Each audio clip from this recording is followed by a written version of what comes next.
Hello everyone. So in this lecture we will be discussing about the Dunning programming solution to our longest common subsequence. So before jumping onto the Dunning programming solution, I think it's better if we just go through our recursive solution once just to get a refresh that what did we do over there. Okay. So what were we doing? We were given two strings and we need to find the longest common subsequence among these two. So what we used to do, we just used to compare the last characters. So the character present in index 2 and index 4. So what is the character present in index 4 is S1? It is E. What is the character present in index 2 of S2? It's C. So are they equal? No, they are not. So what we did, we just branched it out. And what did we branch out for? We branched out that just tell me if I take the remaining string of S1 and complete string of S2, then what is the longest common subsequence between two of them? Or what is the longest common subsequence between all the characters in at S1 but the remaining characters in S2? Look, and why did we do it? Because the characters were not equal. So we needed to branch out over here because I cannot include any one of these characters or these both characters. What I mean to say is that I cannot include these both characters in my longest common subsequence because if they would have been equal, then I would have included it, but as they are not, I wouldn't be including it. So the other case was when the characters in present at these both indices were same. So what we used to do, we just used to add one. If we see over here, what we are saying that the just check this C and this C in ABC and AEC. So are these characters equal? Yes, they are. So what we recursed for, we just said okay that whatever may be the longest common subsequence between the remaining strings in S1 and S2, at least I have a longest common subsequence of 1 over here. That's why I added a plus 1. So even if my longest common subsequence between the remaining string of AB and AE would have been 0, but I would have got my LCS as 1 because at least one characters in both the strings are same or is same. So this was our whole recursive solution based on. So the same thing we will try to approach or try to solve with the help of Dunning programming. So coming on to our DP solution, we have we have a matrix over here, and what does this thing represent? This represents an empty string. So the same over here, this also represents the empty string. So the first thing we would be approaching here with, we would be again making use of tabulation. So we would be building our base cases first, then we would be building some cases out of those base cases, and hence we will lead our way to the top. And the topmost would be the actually the intended problem what we are just asked for. So what do we do over here? What is the intersection of this and this? So what do we see? We see that we have two empty strings. So what is the longest common subsequence of two empty strings? It's 0. We have a base case that if we have two empty strings, then what is the longest common subsequence between those two strings? So it would be 0, and hence you would be putting a 0 over here. Now what does this thing mean? The intersection of an empty string and an A. I'm talking about this cell over here. So what does it mean? It means that I have nothing left in my S1, but I do have a character present in S2. So what do I do over here? Is there anything common between an empty string and A? No. So the longest common subsequence again in this case would be 0. Now what is the longest common subsequence between an AE and an empty string? So is there anything common between these two strings? No. And hence again the longest common subsequence over here would be 0, the length of the longest common subsequence. So what is the longest common subsequence between a string AEC and an empty string? It would be again 0 because there is nothing common between these two, and hence I will be putting a 0 over here as well. Now coming on to this cell, the intersection of A and this empty string. So I am talking about this thing. This is the other way around. If I do not have anything left in my string S2, but I do have some characters left in my string S1. So what is common between an empty string and again a string with a single character? It would be again 0. So I will be populating 0 over here. What about this one? What is this AB? This says that I have my string AB as S1 and I have not even a single character left in S2. So the length of longest common subsequence in this case would again be 0. So what is the length of longest common subsequence between ABC and an empty string? It would be again 0. The same thing will happen for ABCD as well. If I have a characters ABCD in my first string, whereas I do not have any character left in my other string, so it would be 0 again. The length of the longest common subsequence in that case. And what about this ABCDE? I have 5 characters in my string S1, but I am not left even with a single character in S2. So what do? I will just put my longest common subsequence in this case again as 0, because there can be nothing common between an empty string and a string which contains some characters. So we filled our base cases with the help of these 3 conditions. If my both the strings are empty, so I have put the longest common subsequence as 0. If my S1 is empty, but I have something left in S2, I have nothing in S1, but I do have something left in S2. So what am I doing? I would be again putting the length of longest common subsequence as 0 over here. And in the other way around, I have nothing in S2, but I do have something in S1.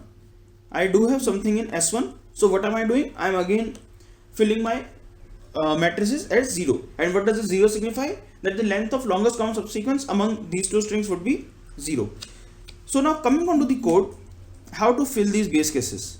I have actually created a template over here. So we would be just discussing how to fill in our base cases and how to populate our DP matrix.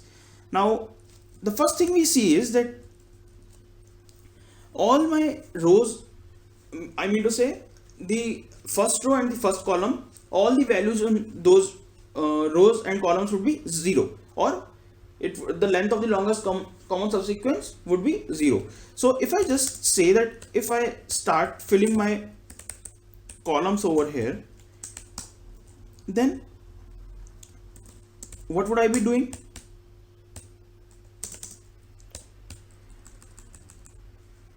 My 0th row and my each column, it would be 0 again.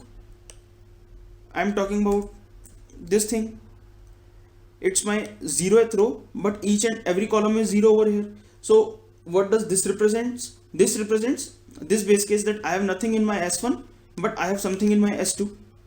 So I have populated my one base case with this loop. Now in the second case, what I need to fill out? I need to fill out when I have something left in S1, but I do not have anything in S2. So what does it mean? That my first column and all the rows, what I mean to say is first column would be 0 in this case. So how to populate that? If I see that, then I can either take 0 over here, or I can either take 1, because this my DP matrix 0 0 would have been actually filled with 0 over here. So I now do not need to care about this thing. I just need to care about all these values. So my each and every, I think I should start with this one.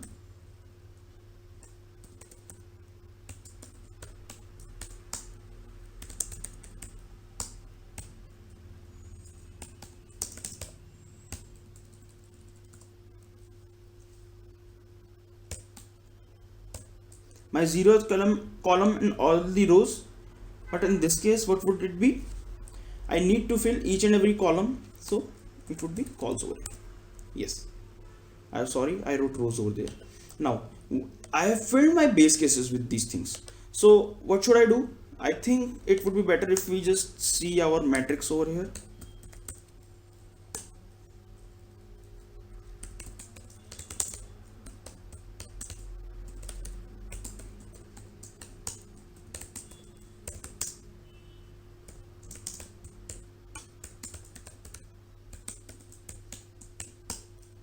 We would be just printing out our matrix, that what are the current contents of our matrix.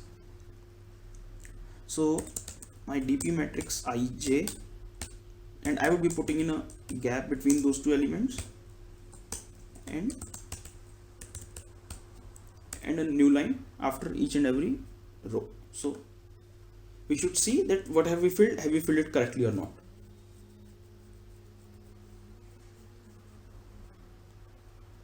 So why are these all zeros coming over here? Because I initialized with 0. If I wouldn't have done this, So we can see what would have got again.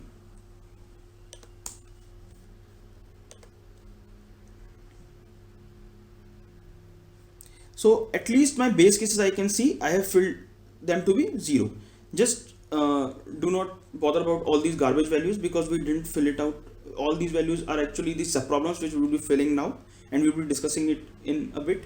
Now I have filled my base cases, so I should proceed with filling all the subproblems now. So you could have even just initialize this thing to 0, and you would have already filled up your base cases. But just for the sake of showing that how to fill my base cases, I have just done it over here. Now how to fill my other subproblems? So what does this subproblem means? I'm talking about the intersection of this A and this A. It says that I have a character A in my S1 and I have a character A in my S2. So what were we doing now? We were just comparing whether these two characters are same or not, and if they are same, then what we did, we just recurse for the remaining strings in both the S1 and S2. So what would I be left with? I would be doing this thing, return whatever the value my empty string has in S1 and S2, but I would be adding 1 to it. And why did I add this one? It says even if the answer to this, the longest common subsequence to these two strings is 0, but I have a which is common between those two, so I would be having at least a LCS of 1 in this case. So where can I find this subproblem in my matrix? It is this subproblem. Look, empty string and an empty string. So the answer to this is 0. So 0 plus 1 would be 1. So the answer to this subproblem would be 1 over here. Now what is this subproblem? This subproblem says that I have AE in S2, but I have only a single character A in my S1. So what do I do again? I just need to compare. Okay, just tell me, is my last character same or not? No, the last characters in both the strings are not same. So what do? I will try to merge out. So branch out. So what would I be branching out for? I would be saying, okay, just tell me what is the longest common subsequence between S1 and the remaining characters in S2, which is again A. Or what would I be saying? Just tell me what is the longest common subsequence between the remaining characters in S1 but all the characters in S2. Again, what would I be branching out for? I would be branching out once for all the remaining characters in S2 and all the characters present in S1, and the other branch would be all the remaining characters in S1, which is a null string again, because I do have only a single A. So what is the remaining characters? The remaining characters represents a null string. And what are the total characters in my S2? They would be AE. So whatever might be the answer to these, I will take max of it, and that would be the solution to this one, this subproblem. So what I would be taking max of? I would be taking max of my subproblem of AA. And where can I find AA in my matrix? I can find AA over here. So the answer to that is 1. And where can I find empty string S1 and AE? Empty string S1 and AE, it is over here. So max of empty string S1 and AE and AA. What is the max of 1 and 0? It's 1 again. So the answer to this subproblem is 1. So what does this one signifies? This one signifies the LCS of two strings having A in S1 and AE in S2. The longest common subsequence is of length 1. Now what is this C represent over here? The intersection of this C and this A over here, it represents that I have 3 characters in S2 and I have a single character in S1. So what do? I need to recurse for all the characters present in S1 but remaining characters in S2, or I need to recurse for all the remaining characters in S1 but all the characters present in S2, and I will be taking then max of it, and that would be my answer to this subproblem. So where can I find A and AE? Means A present in S1 and AE present in S2. Where can I find it? A present in S1 and AE present in S2. And what does this one signify? This one signifies that I already have a longest common subsequence of 1 in this case. And where can I find this empty string and AEC? Empty string in S1 and AEC. The longest common subsequence between this is 0. So what would be the max of 0 and 1? It would be 1 again. So the answer to this subproblem comes out to be 1. So can you see, instead of recursing, we are just checking our matrix cells, and each of these matrix cell represents a subproblem. So how do we fill these subproblems and how do we fill the matrix? Now we will have a take a look into our code. Now what do we see over here is that I have created a nested loop, and what does this I signifies? This I would be traversing row by row and this j would be traversing column by column. So what were the cases which I was recursing for? I recurse for two cases: if my characters are same and if my characters are not same. So the same thing I will check it over here as well. So what will I do? I will just say, is my character present at string of I minus 1 equal to string 2 of j minus 1? Means if the characters present at the current row and column are same or not. Look, what does this row signify? This row signifies my string 1, each and every, now this row first character of string 1, this row second character of string 1, this third, this fourth and this fifth. And what do these columns signify? These columns signifies, first column signifies the, means the 8th column I am talking about. So 8th column signifies the first character in string 2, E column signifies the second character in string 2, and C column signifies the third character in string 2. So if I see, this is my row with index of 1, but where can I find this A in my string 1? It is present at 0th index, and hence I would be doing I minus 1, and this I minus 1 is nothing but mapping of my row to the correct index in the string. The same thing will happen for J as well. Where is this J present? Where is this J currently? J is at a column of index 1 in the matrix, but where is actually this A present in string 2? It is present at 0th index, and hence again this is due to the mapping which we are doing. So what were we doing? If the characters at these two indices were same, so we just recurse for the remaining characters. So the answer to this subproblem I and j, so in this case it would be, say, A and A would be this one. Look, are these characters same? Yes, they are. So what would I be recursing for? The remaining characters of string 1 and remaining characters of string 2, and they both would be an empty string. So what would I be doing? The answer to dp matrix of ij would be the answer to dp matrix of I minus 1 and j minus 1 plus 1, and this plus 1 again due to the characters being same in both the strings. Now if the characters were not same, so what I used to do, what would be the answer to this subproblem? This subproblem says that just take one less character in string 1 and the all the characters present in string 2. So what is the longest common subsequence between them? And also take all the characters present in string 1 but one less character in string 2, then take the max of it, and that would be my answer. So what was this thing? A and this E. So the intersection of this A and E, what do you mean by that? This means that I have A in my string 1 and AE in my string 2. So are these A and E same? No, they are not. So what would I be recursing for? I would be recursing for one less character in S1 but all the characters present in S2, and then I would be recursing for all the characters present in S1 but one less character in S2, then I would be taking max of it. So how do I make that reconciliation in conjunction to this matrix? So what would I be doing is that I would be recursing for one less character in string 1 but all the characters in string 2, and then I would be searching for the problem of one less character in string 2 but all the characters in string 1. Look, what does this specify? this specifies one less character in string 1 but all the characters in string 2. And what does this specify? This specify all the characters in string 1 but one less character in string 2. Then what we used to do? We used to take max of it,